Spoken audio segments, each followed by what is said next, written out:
Financial markets పై పట్టు సాధించాలనుకునే వాళ్ళు Revanth conduct చేసే వెబినార్ కోసం ఈ నెంబర్ కి కాల్ చేయండి. నమస్తే, వెల్కమ్ టు సుమన్ టీవీ. నేను విష్ణు. ప్రస్తుతంతో పాటు NISM and Crisil certified wealth manager Revanth చలంలా ఉన్నారు. వారితో మాట్లాడదాం. నమస్తే రేవంత్. నమస్తే అండి.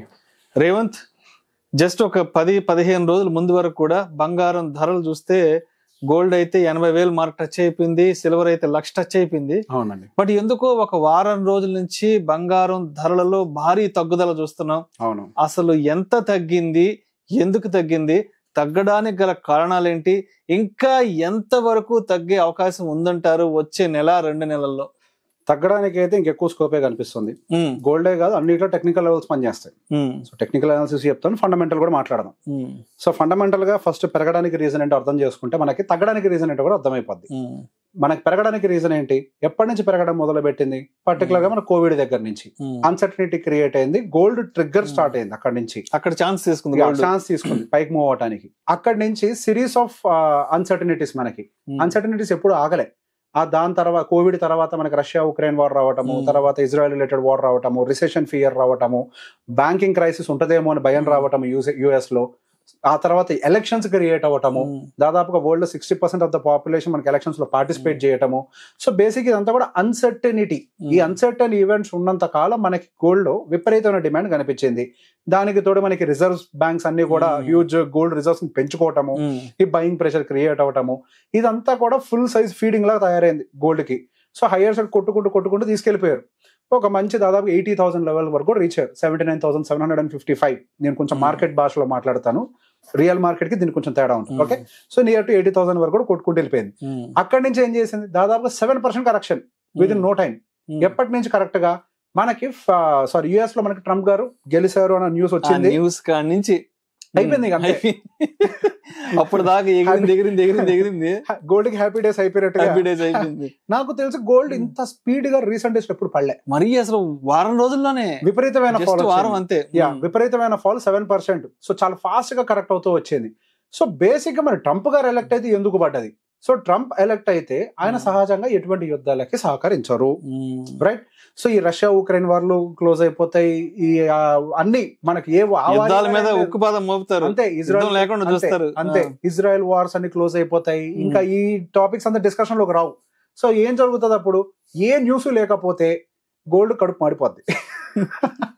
సో మొత్తానికి ట్రంప్ గారు రావడం వల్ల అందరినీ సెట్ చేసాడు అక్కడికక్కడ. అంతే, ఆయన రావడం వల్ల ఏం జరిగింది, gold prices correction. So uncertainty లేదు కదా, it is very clear. So US ఎటుంటది అన్న భయంతో ఫియర్ క్రియేట్ అయింది మన దాకా.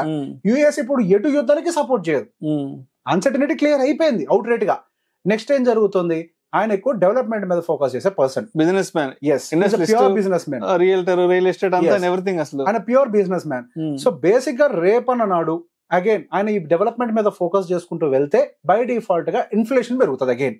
ఇప్పుడు దాకా ఏం చేసుకుంటూ వచ్చింది ఫెడ్, మనకి ఇన్ఫ్లేషన్ కంట్రోల్ చేసే ప్రయత్నం చేస్తూ, ఎకానమీని స్లో డౌన్ చేసే ప్రయత్నం చేస్తూ ఇంట్రెస్ట్ రేట్ కట్ చేయడానికి ప్రయత్నించింది. సో ఒకవేళ ఈయన డెవలప్మెంట్ యాక్టివిటీ మీద మళ్ళీ గనక ఫోకస్ పెడితే ఇన్ఫ్లేషన్ మళ్ళీ షూట్ అవడానికి స్కోప్ దొరుకుతుంది. ఇన్ఫ్లేషన్ షూట్ అయితే ఏమవుతుంది, ఫెడ్ ఇంట్రెస్ట్ రేట్ కట్ చేయదు. ఫెడ్ ఇంట్రెస్ట్ రేట్ కట్ చేయకపోతే ఏం జరుగుతుంది? సో బేసిక్ గా ఇంట్రెస్ట్ రేట్స్ అనేవి సేఫ్ అసెట్స్.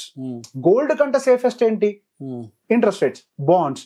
అంత హ్యూజ్ ఇంట్రెస్ట్ వాళ్ళకి అక్కడ వర్కౌట్ అవుతుంటే వెళ్ళి ఈక్విటీ మార్కెట్స్ లో కానీ గోల్డ్ మార్కెట్ లో కానీ పెట్టడానికి అసలు ఏమైనా రీజన్ ఉంటుందా? సో బేసిక్ గా మనకి ఈ ఎజంప్షన్ ఏదైతే ఉందో అది చాలా క్లియర్ గా బాండ్ ఈల్డ్స్ లో కూడా కనిపిస్తుంది. యుఎస్ 10-year బాండ్ ఈల్డ్ దాదాపుగా 4.4 కి రేజ్ అయింది, ఎక్కడి నుంచి 3.7 కి పడిపోయి. సో బేసిక్ గా safest assets like bond yields అంతంత రిటర్న్స్ జనరేట్ చేస్తుంటారు. అది యుఎస్ లాంటి మార్కెట్స్ లో గోల్డ్ లో పెట్టడానికి ఎటువంటి రీజన్స్ వాళ్ళకి కనిపించవు.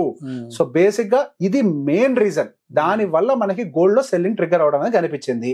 ఓకే, సెల్లింగ్ ట్రిగ్గర్ అయింది, ఎక్కడ దాకా వెళ్ళొచ్చు? దీనికి ఇప్పుడు మనం ఫండమెంటల్ మాట్లాడాం. గోల్డ్ ను కూడా చాలా మందికి నార్మల్ గా ఒక ఆర్నమెంట్ లాగా కొనుక్కునే వాళ్ళకి ఈ భాష తెలియకపోవచ్చు, కానీ స్టాక్ మార్కెట్ లో ఉన్న వాళ్ళకి ఐడియా ఉంటది. కమోడిటీ కూడా టెక్నికల్ లెవెల్స్ ని రెస్పెక్ట్ చేస్తాయి, రైట్? మీరు ఎవరైనా కానివ్వండి 1 month టైం ఫ్రేమ్ లో ఒక్కసారి గోల్డ్ చార్ట్ ఓపెన్ చేసి ట్రెండ్ లైన్స్ తీసుకున్నట్లయితే రీసెంట్ గా అప్పర్ ట్రెండ్ లైన్ బ్రేక్ చేసిన తర్వాత మళ్ళీ లోవర్ సైడ్ కి వచ్చి మనకి మంత్లీ క్యాండిల్ క్లోజ్ అయ్యే ప్రయత్నం చేస్తుంది. సో ఆ ఛానల్ ప్రకారం నెక్స్ట్ లెవెల్ మనకి 70,000 దాకా గోల్డ్ రావడానికి స్కోప్ ఉంది. అక్కడతో ఆగుతుందా? లేదు. అది ఒక ఛానల్, ఒక చిన్న ఛానల్. ఆ ఛానల్ ని కనుక కిందకి బ్రేక్ చేస్తే 62,000 వరకు స్కోప్ ఉంది. Oh my God. First level 70,000. ఈ మాట గుర్తు పెట్టుకోండి, తిడతారు తిట్టుకోండి. 70,000కి రావడానికి టెక్నికల్ గా చాలా హై ఛాన్సెస్ ఉన్నాయి. టెక్నికల్ గా ఫండమెంటల్ కూడా ఆల్రెడీ క్లియర్ అయిపోయింది. గోల్డ్ ఎక్కువ పైకి వెళ్ళడానికి అవకాశం లేదు, బాండిల్స్ పెరుగుతున్నాయి, అంతా okay. Technical levels are saying clearly 70,000 is the first mark. First mark. ఒకవేళ అక్కడ కూడా ఎటువంటి అన్సర్టనిటీ లేదు, కూల్ ఆఫ్ ఉంది అని అంటే గనక there is chance 65 at least. But 70,000 వరకు అయితే మాత్రం చాలా హై ప్రాబిలిటీ కనిపిస్తుంది. గోల్డ్ అనేది మన ఫంక్షన్ లో కొంటున్నాం కాబట్టి అది పోదు, అది మన సెంటిమెంట్.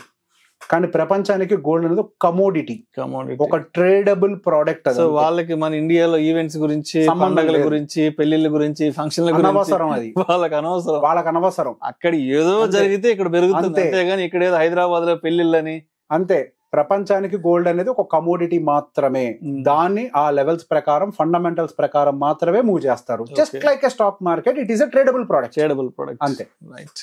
సో మొత్తానికి ఇయర్ ఎండింగ్ కి మీరు చెప్పినట్టు, ఇయర్ ఎండింగ్ కి కాదు నేను చెప్పింది, మేబీ గోయింగ్ ఫర్ ఇంకో నెల ఉంది కరెక్ట్.